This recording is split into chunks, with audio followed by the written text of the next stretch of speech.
retiendrai pas ici contre ton gré. Tu peux partir si tu veux. Mais Lucas restera ici.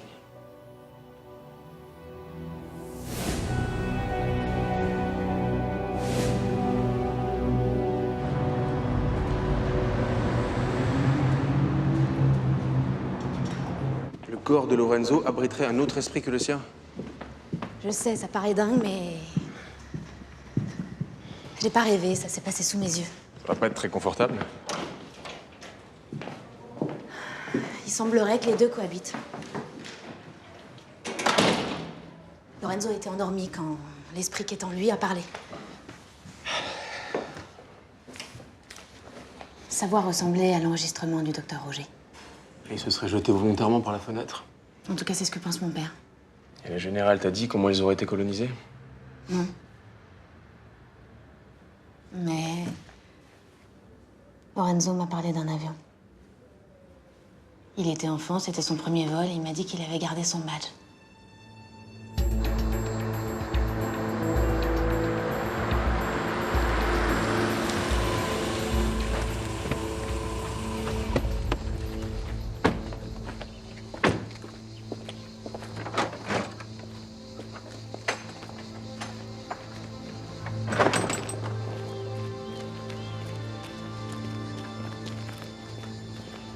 Le badge doit être dans le bureau.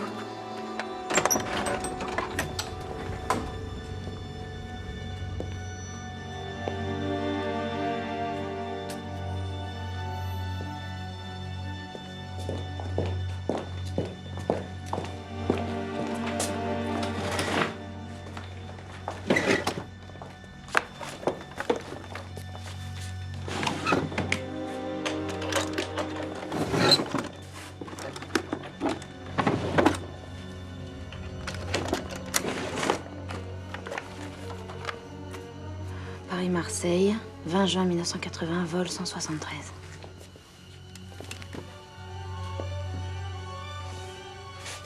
Il y a quelque chose d'écrit derrière, je crois. Souviens-toi toujours de cet instant où nous avons... Toujours de cet instant où nous avons eu la vie sauve.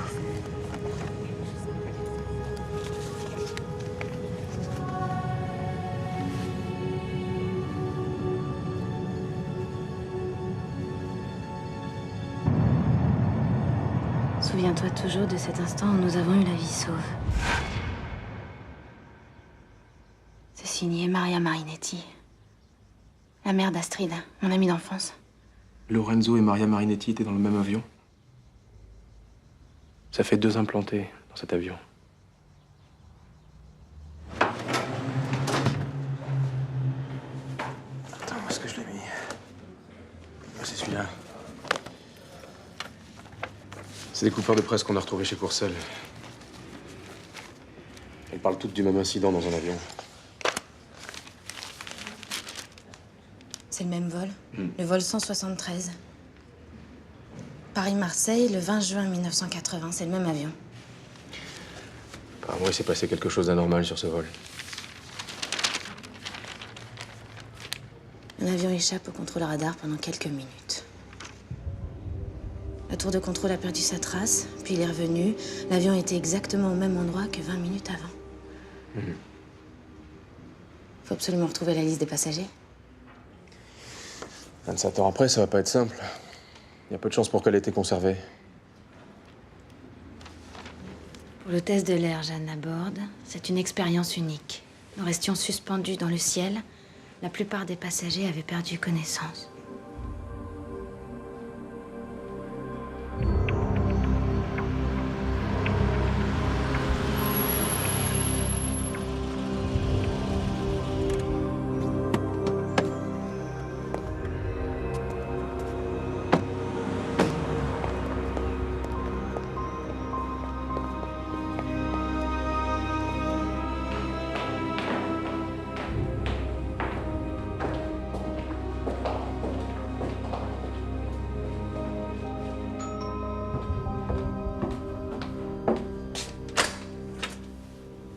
Madame Laborde, c'est moi qui vous ai téléphoné.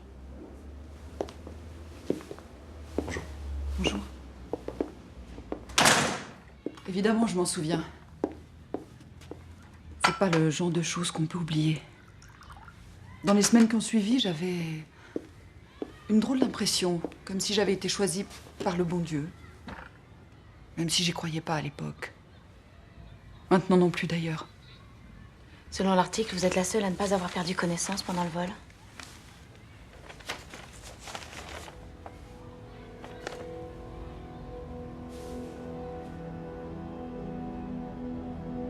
C'était le vol 173, du 20 juin 1980. Paris-Marseille de 10h50. On allait commencer notre approche. Messieurs, nous allons bientôt commencer notre descente vers Marseille. Veuillez attacher vos ceintures et relever le dossier de votre siège. À Marseille, il fait un temps ensoleillé, sans nuages et la température est de 25 degrés. Si tu viens à ma place, tu pourras regarder par le hublot. Merci, madame. T'es sûr? Ça va, mon grand? Oui. C'est la première fois que tu voyages seul? Oui. Ses grands-parents l'attendent à l'arrivée. Il est mignon, hein? Très. Vous pourrez patienter un petit peu avec lui à l'arrivée, le temps que les autres passagers soient descendus. Je viendrai m'occuper de lui tout de suite après. Oui, bien sûr. Merci. Mais qu'est-ce que c'est que ce truc? Je sais pas, mais si c'est un orage, on va être secoué. J'ai jamais vu une telle purée de poids. moi. C'est bizarre. C'est pas un orage.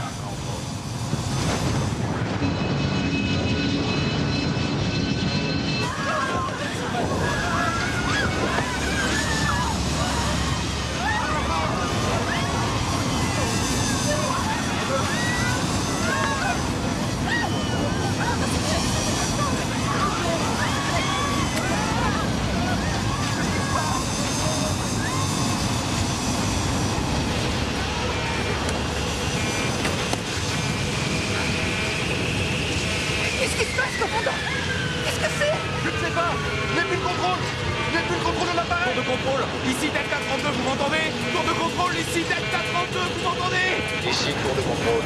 Quelle est la nature de votre problème, Delta 32?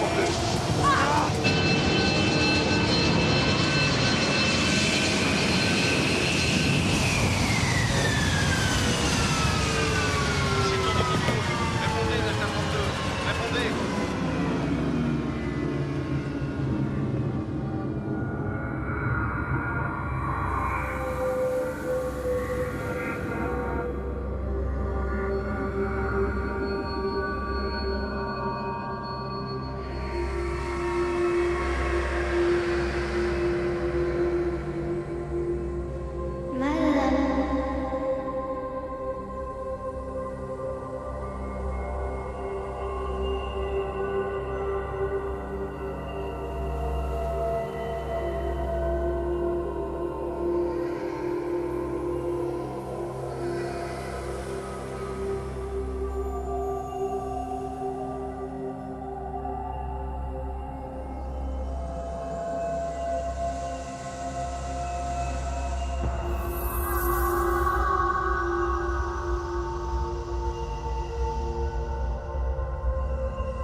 que tout redevient normal. Vous avez vu quelque chose? Non. Allez, viens, mon bras.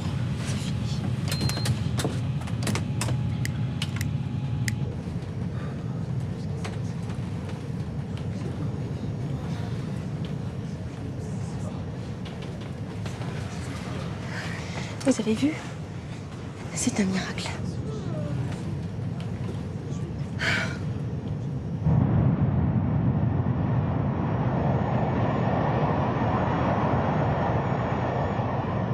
On a dit que la tour de contrôle nous avait localisés exactement au même endroit, mais 20 minutes plus tard. Pendant quelques semaines, j'étais célèbre. J'ai même donné des interviews. Mais ça n'a pas duré longtemps. Pourquoi? Il vous est arrivé quelque chose? Non, non. Non, rien de spécial. Vous êtes resté en contact avec des passagers qui étaient dans l'avion? Non, j'en ai croisé certains par hasard à l'aéroport, mais on ne s'est jamais parlé. Puis j'ai quitté le métier. Vous avez eu des ennuis de santé depuis ce vol? Pendant les années qui ont suivi, j'ai eu des migraines, oui. Mais on m'a dit que c'était le stress post-traumatique. Et maintenant? Maintenant, ça va mieux. Depuis quand? Depuis un accident, je me suis fait renverser bêtement dans un parking. Et sans le savoir, ça m'a rendu un sacré service. Comment ça? Je m'en suis sortie avec une petite intervention chirurgicale, mais le médecin en a profité pour enlever une boursouflure que j'avais là et les migraines ont disparu.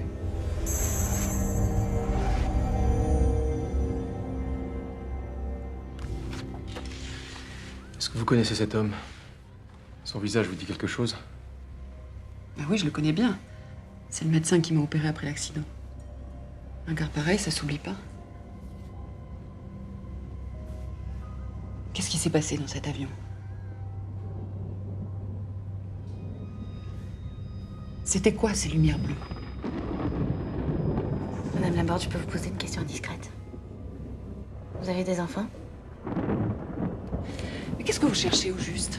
Vous voulez que je vous parle de l'accident ou vous voulez fouiller ma vie? J'ai pas d'enfant, non. Je vis seule et c'est très bien comme ça.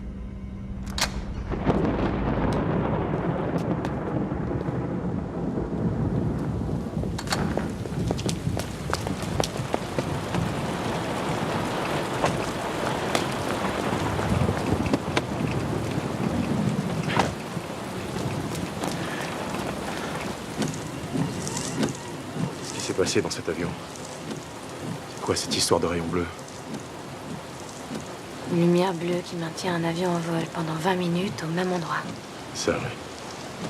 Juste le temps d'implanter tranquillement et de coloniser des passagers. Tu crois qu'ils ont tous été colonisés, tous les passagers du vol? J'en sais rien. Ce qui est sûr, c'est que son implant a été retiré, comme celui de la mère d'Astrid d'ailleurs.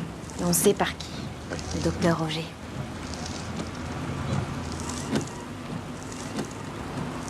T'avais raison. À propos de quoi? Ça fait 20 ans que la mission Star étudie ce sujet. Je vois pas comment mon père pourrait ignorer ce que nous avons découvert aussi vite.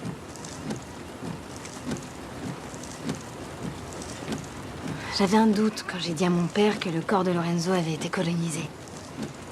Mais maintenant, j'en suis sûre. Qu'est-ce que tu veux dire? Mon père sait. Et il est forcément au courant pour l'avion.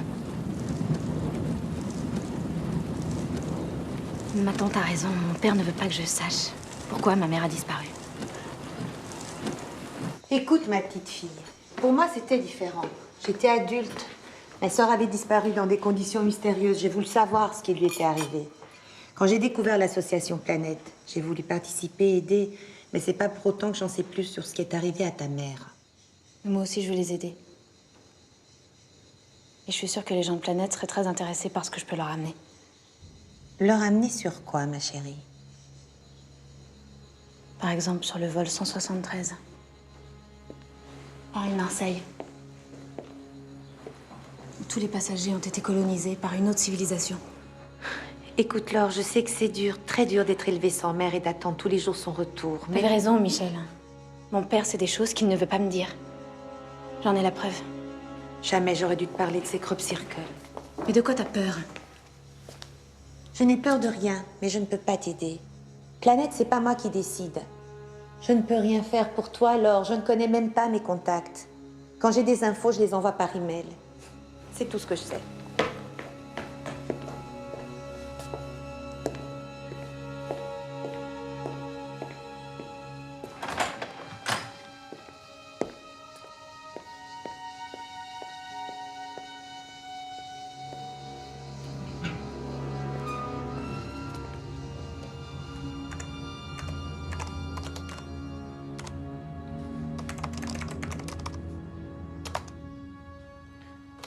L, C pour l'avion sur le point de tout découvrir. Que faire?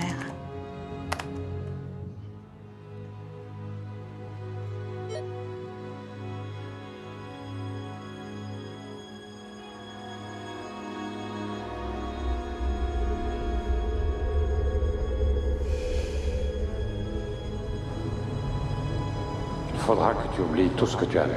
Ton père te ment. Tout ce que je sais, c'est qu'ils sont prêts à tout pour protéger leur secret. Je savais que t'étais pas à la hauteur du secret que t'as confié. Mais c'est eux qui jouent double jeu. C'est l'armée qui invente toutes ces histoires d'ordre. Ils sont capables de tout. Il savait forcément. Est-ce qu'il t'a dit pourquoi ta mère avait voulu te tuer? Il faudra ne le révéler à personne. Tout ce que je sais, c'est que tu ferais mieux de laisser tomber.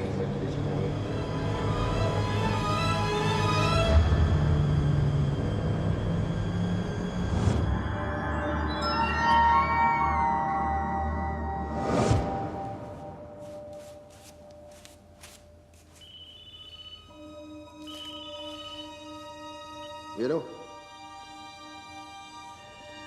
Oui, évidemment. Et pourquoi ce putain de Lorenzo était pas sur notre liste? Ok, j'arrive tout de suite.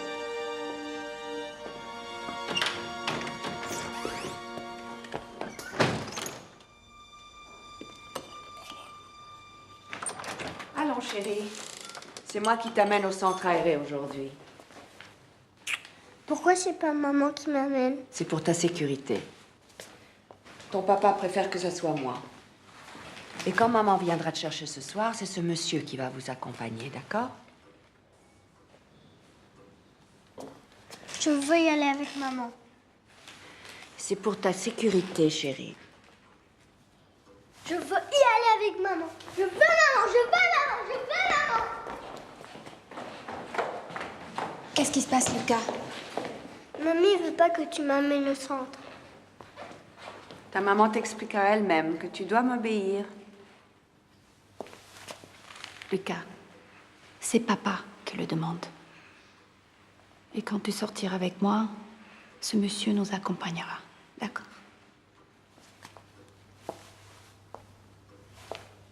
Ce que vous m'obligez à faire est monstrueux, Irène.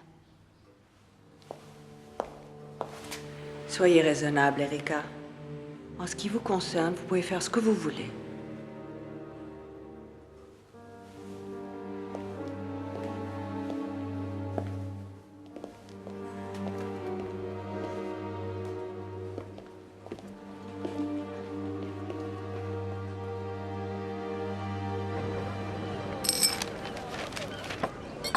Je n'ai même plus le droit de sortir seule avec mon fils. Je sais plus quoi faire. Mais tu l'aimes encore, ton mari? Oui, mais plus on l'aime, plus il résiste. Tu comprends? Il a perdu confiance quand ton père les a quittés. Il est incapable de se laisser aimer. Il n'est pas au courant pour Lorenzo et toi. Non. Mais ce matin, je l'ai entendu hurler au téléphone pourquoi ce putain de Lorenzo n'était pas sur la liste. C'est peut-être une liste de passagers, c'est dans un avion que les personnes ont été implantées. Comment c'est possible? On sait pas. Mais une hôtesse de l'air nous a décrit un phénomène bizarre. Comme une lumière bleue. En revanche, on sait que les enfants disparus, comme Astrid et Manon, avaient un parent dans cet avion. Non, c'est impossible. Si. C'est la vérité. Mais ça n'a pas de sens. Mais tu dis n'importe quoi. Pas Lucas, pas lui. Mais pourquoi, Lucas? Erika!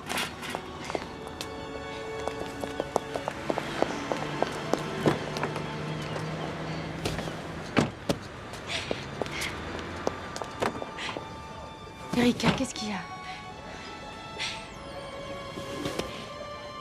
Lucas n'est pas le fils de François. C'est le fils de Lorenzo. Et il a compris. Je ne sais pas comment, mais il sait que François n'est pas son père.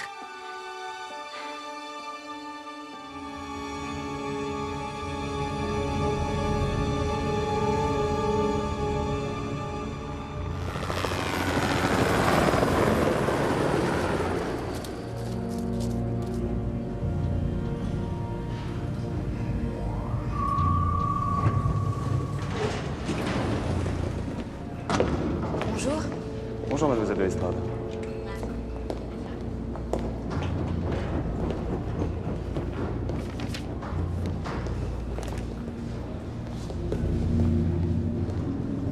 Bonjour.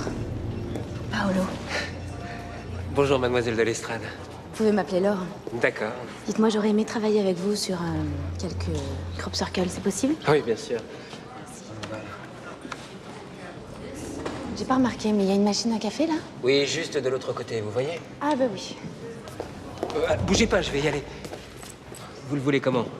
Long, court, avec du lait, sucre ou sans sucre? Double, avec du sucre. Merci, Paolo. Vous êtes un ange. Pourquoi vous êtes devenu militaire? Moi? Pourquoi? Vous pensez qu'il y a eu erreur d'aiguillage? Vous m'auriez vu dans quel domaine? Le rock'n'roll. Le rock'n'roll. Le rock'n'roll.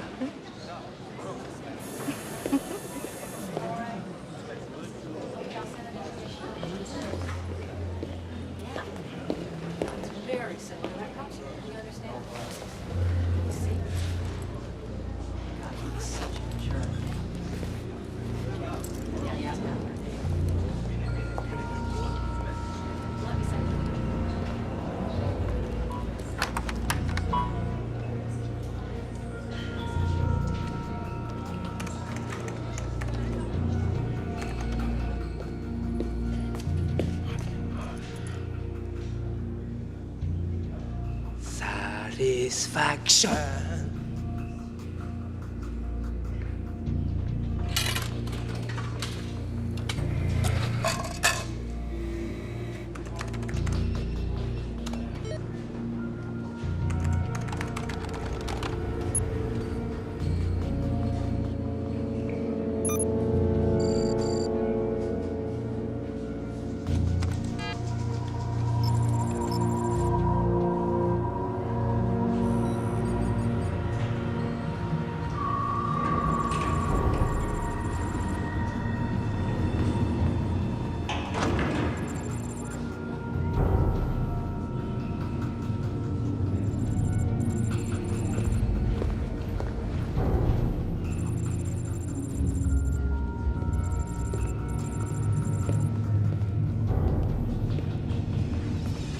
Tenez. Oh, c'est moi, je... Oh, c'est désolé. Oh, pardon. Oh, zut. Oh là là, je suis désolée. Vraiment.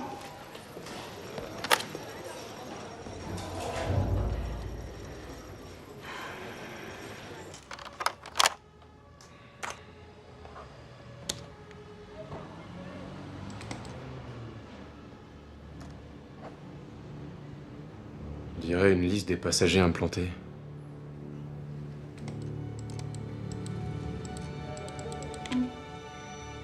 Vide. Merde. Il va falloir tout recommencer. Je vais les piocher dans un autre ordinateur. Ils vont se méfier maintenant.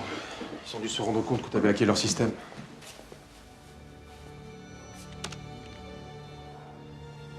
C'est pas possible, le dossier est trop lourd, il y a forcément une mémoire cachée. Une mémoire cachée.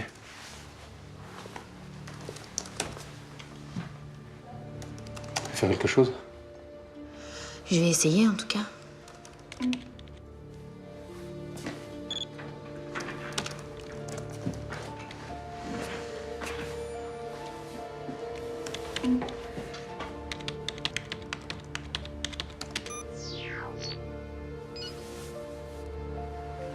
Bravo.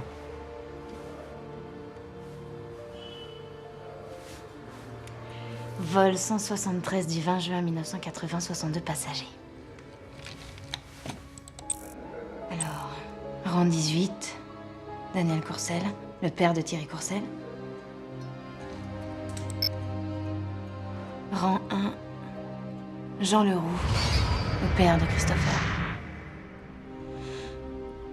Rang 6, Maria Marinetti, la mère d'Astrid.